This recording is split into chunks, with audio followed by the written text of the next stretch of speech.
Соединенные Штаты стали символом религиозной свободы, но как эта страна с крупнейшим христианским населением пришла к этому? История духовных поисков и борьбы за свободу, сыгравшая ключевую роль в формировании американской нации. После открытия Америки испанские экспедиции исследовали территорию, но постоянных поселений не было. Около 1565 года они основали во Флориде поселение Сан-Аугустино и начали освоение полуострова. В 1607 году англичанам удалось основать рядом с ними первое поселение Джеймстаун или колонию Виргиния. Массовое изъятие территорий у коренных народов создавало постоянные конфликты с ними. В течение первых лет существования она приносила одни убытки. Только с началом использования рабского труда колония стала прибыльной. В 1620 году группа английских пуритан, известных как пилигримы, основала колонию Плимут на территории современного Массачусетса. Они бежали из Англии в поисках свободы от религиозных преследований. Перед высадкой они подписали знаменитый Мэйфлауэрский договор, первый пример письменного соглашения о самоуправлении. Пилигримы отрицали празднование Рождества, Пасхи и Воскресенья, считая, что они не имеют библейского основания, и создали День Благодарения как новую традицию. Не забудьте подписаться, пишите комментарии, ставьте лайки. Вскоре рядом с ними другая группа пуритан основала колонию Массачусетского залива. Их лидеры никогда не намеревались сделать свою колонию пропостом терпимости и демократии в новом свете, а скорее образцом чистоты религии. Однако многие жители отказались жить в рамках навязанных правящей элитой Массачусетса и основали колонии Коннектикут и Род-Айленд. Они принимали всех независимо от вероисповедания. В этих колониях были закреплены законом участие народа в общественных делах, свободное голосование, ответственность представителей власти перед народом, личная свобода и суд присяжных. Это поразительно опережало свое время. В 1624 году голландцы рядом с ними основали колонию Новые Нидерланды. Англичане отняли ее и переименовали в Нью-Йорк. Поначалу она не приносила прибыли. Вскоре англичане отняли у них также Делавэр, изначально основанный шведами. Созданная квакером Уильямом Пенном колония Пенсильвания была самой динамичной и процветающей из всех. В значительной мере из-за своего расположения и миграции немецких поселенцев. Новые колонии Нью-Джерси, Каролина и Джорджия приносили прибыль только благодаря рабскому труду. У всех этих колоний появилось чувство общности в ходе евангелического первого великого пробуждения первой половины XVIII века. Оно придавало большую роль личному вращению, проповеди и отрицанию исключительности отдельных конфессий. В конце 17 века произошла колонизация берегов Миссисипи французами, еще раньше занявшими Канаду. Эти территории и Флорида были отняты Британией в ходе Семилетней войны. После нее в Великобритании произошла смена политической власти. Партию вигов, либералов, сменили Тори, консерваторы, которые поддержали короля Георга III в его стремлении восстановить влияние монархии, ограниченное ранее установлением конституционного правления. Стремясь покрыть расходы и долги, накопленные в Семилетней войне, британские власти решили повысить налоги для американских колоний, самой демократически настроенной части королевства. В это время американские колонии росли рекордными темпами, более чем вдвое по сравнению с метрополией. Американцы стали одними из самых состоятельных людей в мире. Они вели постоянную войну с индейцами и поэтому были почти поголовно вооружены хорошими винтовками и умело ими владели. Колонисты отказались платить новые налоги, напоминая о своих правах, гарантированных английскими законами. В Массачусетсе появился девиз «Никаких налогов без представительства». Под давлением протестов английский парламент временно отступил. Вскоре они ввели обязанность колонии покупать некоторые товары. Одним из них был чай, обязанность покупать который лоббировала британская Остинская компания. Американцы ответили бойкотом. Апогеем протеста стало знаменитое бостонское чаепитие, когда в море сбросили целую партию чая. Метрополия объявила о распуске законодательного собрания Массачусетса, а вскоре и всех колониальных собраний. В ответ колонисты собрались нелегально на континентальном конгрессе в Филадельфии. После первого вооруженного столкновения у Лексингтона начали звучать призывы к отделению от Великобритании. 4 июля 1776 года была опубликована Декларация независимости, в которой впервые официально использовалось название Соединенные Штаты Америки. Английские войска взяли Филадельфию, из-за чего Конгресс должен был перенести свои заседания в Балтимор и отправили посольство во Францию с предложением союза. Когда американские войска разбили под Саратогой англичан и вытеснили их с севера страны, Людовик XVI вступил в войну. Вскоре присоединилась также Испания. В 1781 году американцы и французы окружили англичан у Йорктауна на юге Виргинии.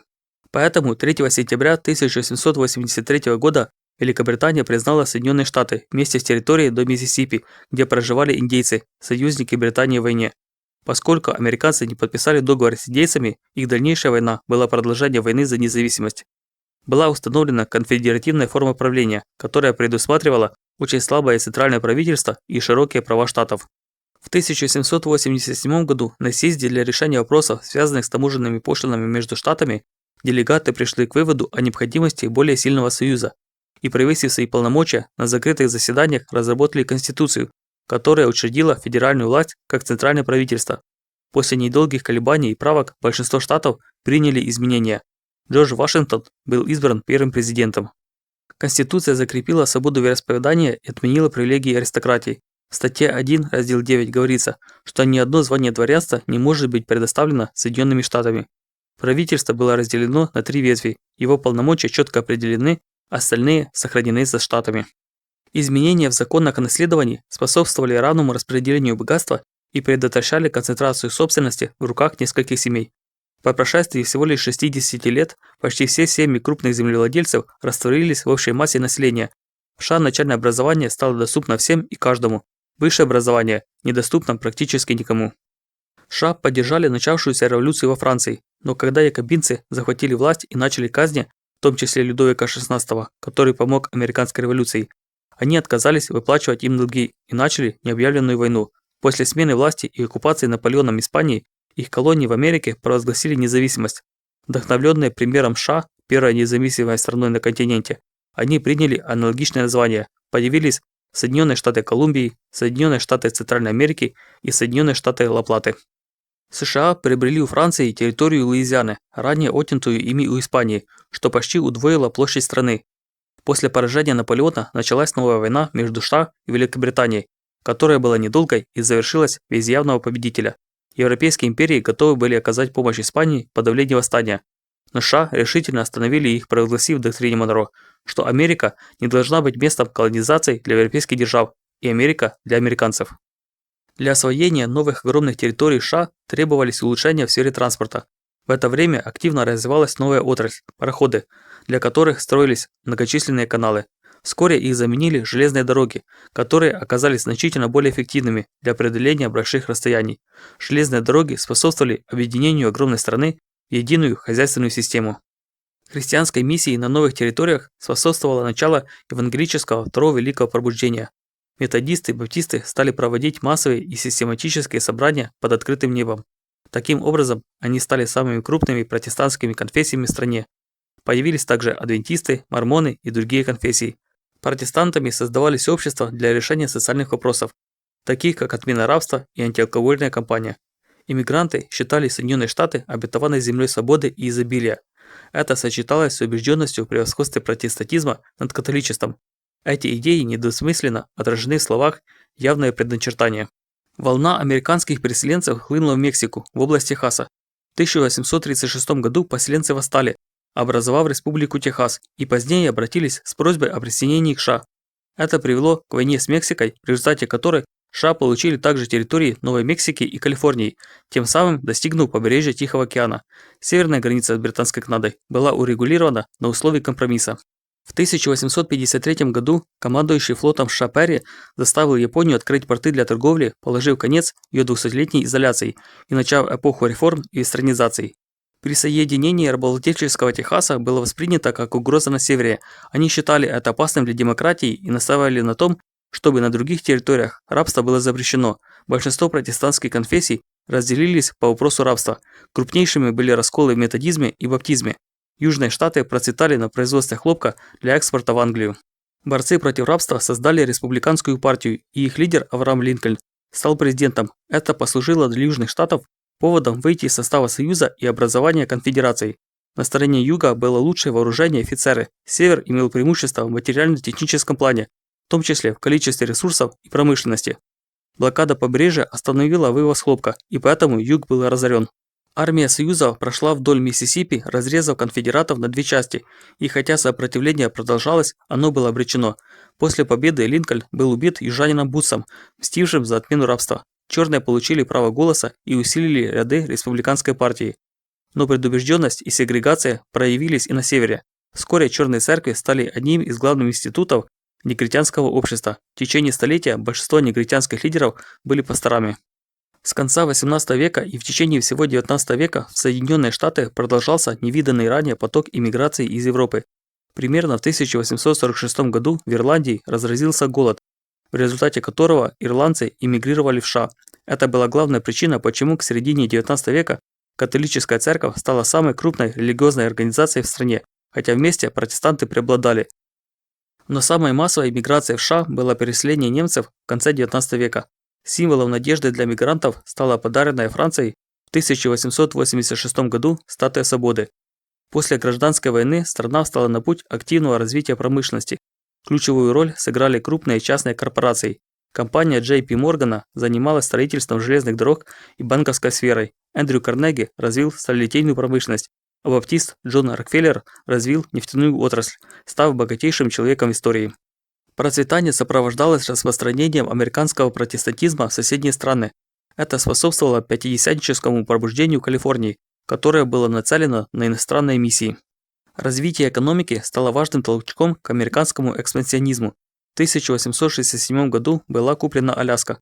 В 1893 установлен американский протекторат над Гавайскими островами. Воспользовавшись революцией на Кубе, США объявили войну Испании, добившись ее независимости и присоединения Филиппинских островов. Под давлением Теодора Рузвельта была признана независимость Панамы и началось строительство канала. Усиление государства дало возможность чиновникам активизировать борьбу с экономическими монополиями, забывая при этом, что само государство является крупнейшим монополистом, обладая исключительным правом на применение силы и оружия. После вмешательства государства был разделен Стандарт Ойл Рокфеллера и другие крупные корпорации. Подражание политике государства по вмешательству экономики было создание в 1913 году Центрального банка ФРС. Он получил от государства монополию на выпуск долларов. Первая мировая война привела к ослаблению европейских стран. Обе стороны покупали у США оружие и брали в долг. Поначалу церкви поддержали нейтралитет, но под влиянием пропаганды они изменили свое мнение и вступлением в войну США стали проводниками политики и правительства. По итогу войны США оказались экономическим, финансовым центром мира и мировым кредитором. Но церкви Америки разочаровались в войне, усилились радикальные фундаменталисты, которые пытались ограничить преподавание теории эволюции. Апогеем борьбы стал знаменитый обезьяний процесс. В 20-х годах почти все протестанты были едины в одном – необходимости запретить продажу алкогольных напитков. Многие связывали пьянство со всеми пороками, которые, по их утверждению, принесла иммиграция евреев и католиков. Эта инициатива получила поддержку со стороны государства, которое приняло сухой закон, что привело к росту организованной преступности, связанной с его продажей. В начале 20 века Генри Форд произвел революцию в автомобильной промышленности благодаря внедрению конвейерного производства. Он отличался от таких крупных промышленников, как Рокфеллер или Морган, своим менее религиозным подходом. Форд также высказывался в антисемитском духе в своем журнале. Адольф Гитлер выражал восхищение им, особенно его взглядами на расовую чистоту и антисемитизм. В течение десятилетия после Первой мировой войны ФРС проводил политику дешевых кредитов. Многие брали в долг и вкладывали деньги в биржевые акции, которые быстро росли из-за этого. В 1929 году ФРС резко уменьшил объем кредитов, что вызвало обвал на рынке акций. Обладая монополией на выпуск денег, Центральный банк продолжал сокращать их количество, что привело к самому глубокому кризису в истории, известному как Великая депрессия. Она отразилась на всех странах мира. В США работу потеряла четверть трудоспособного населения. Хотя церкви пытались оказывать помощь, их возможности были ограничены кризисом. Поэтому многие стали отказываться от идеи ограничения вмешательства государства в сферу социальной защиты. Многие церкви также высказывались за участие правительства в экономическом планировании и выделении средств для поддержки бедных. Но многие рядовые члены церкви обвиняли руководство в пособничестве коммунизму. Помощь правительства в кризисе, который оно же создало, стала оправданием введения системы государственной помощи или велфера, которое произошло при Франклине Рузвельте в рамках его политики нового курса. Благодаря широкой народной поддержке он попытался расширить влияние исполнительной власти на судебную систему, что было воспринято как угроза демократии и встретило сопротивление, в том числе со стороны его собственной демократической партии. Антикризисные меры Рузвельта оказались малоэффективными, однако это было оттеснено на второй план нападением Японии на Пёрл-Харбор и вступлением США во Вторую мировую войну. В результате государство значительно расширило свои полномочия, а крупные корпорации получили масштабные заказы на производство вооружений и товаров. Америка стала ключевой экономической опорой союзников, в то время как европейские страны накопили огромные долги за ленд-лиз. Америка сыграла ключевую роль в освобождении Западной Европы от нацистской Германии и впервые в истории, применив атомное оружие, вынудила Японию капитулировать. После войны США стали одним из лидеров формирования новой системы мирового порядка. В 1945 году была создана Организация Объединенных Наций, ООН, а ее штаб-квартира разместилась в Нью-Йорке. В ходе Второй мировой войны церкви стали гораздо более осторожными, и не предпринималось попыток, как в 1914 году, сделать эту войну священной. Послевоенные годы стали периодом беспрецедентного процветания. На фоне разрушенной Европы в США сконцентрировалось 60% мирового ВВП. Послевоенная эпоха была временем жилищного бума, телевизионного бума, высокой рождаемости, сравнительно низкого уровня разводов и разрастающихся пригородов. Американская культура стала доминирующей в мире. Это произошло благодаря также широкому влиянию голливудских фильмов, музыки, литературы и технологий. Джинсы стали мировым символом комфорта и молодежной культуры. Фастфуд из Макдональдс и Кока-Кола стали всемирно узнаваемыми брендами. Послевоенная эпоха также началась холодной войной, в ходе которой США инициировали создание Союза НАТО для противодействия коммунизму. Падение Китая перед коммунизмом и появление в Советском Союзе атомной бомбы встревожило многих. Сенатор Маккарти обвинял администрацию Рузвельта и Трумэна в 20 годах государственной измены. Противодействие коммунизму стало целью войны в Корее и Вьетнаме. В разгар эпохи Маккарти отсутствие связи с церковью воспринималось как признак возможной антиамериканской деятельности, что способствовало быстрому росту церквей в пригородах. Это создало благоприятную почву для неоевангельского движения за возрождение христианства. Его лидер Билли Грэм отверг замкнутость фундаментализма, призывая к активной миссионерской деятельности в вовлечении в общественную жизнь. В этот период церкви в США стали больше сосредотачиваться на проблеме расовой сегрегации. Афроамериканцы, как одни из самых бедных, также начали активно участвовать в правительственной системе велфера. В ответ они часто выражали свою лояльность государству и демократической партии. На выборах это привело к тому, что партия все более ориентировалась на их голоса, несмотря на то, что ранее она поддерживала рабство и сегрегацию. Лидером движения за права черных стал баптистский пастор Мартин Лютер Кинг. Многие считали его марш на Вашингтон апофеозом этой борьбы, в которой он произнес свою речь «У меня есть мечта». Иногда они выходили из-под контроля, вызывая мятежи, как волнения в Лос-Анджелесе в 1965 году. Когда доктор Кинг был убит, многие стали отвергать ненасильственные принципы. В 60-е годы среди молодежи возникло движение, протестовавшее против войны во Вьетнаме, правительственной пропаганды и устоявшихся общественных норм, что привело к формированию контркультурного движения. Оно отстаивало идеи индивидуализма и права цветных людей, отказ от материализма и было увлечено творчеством.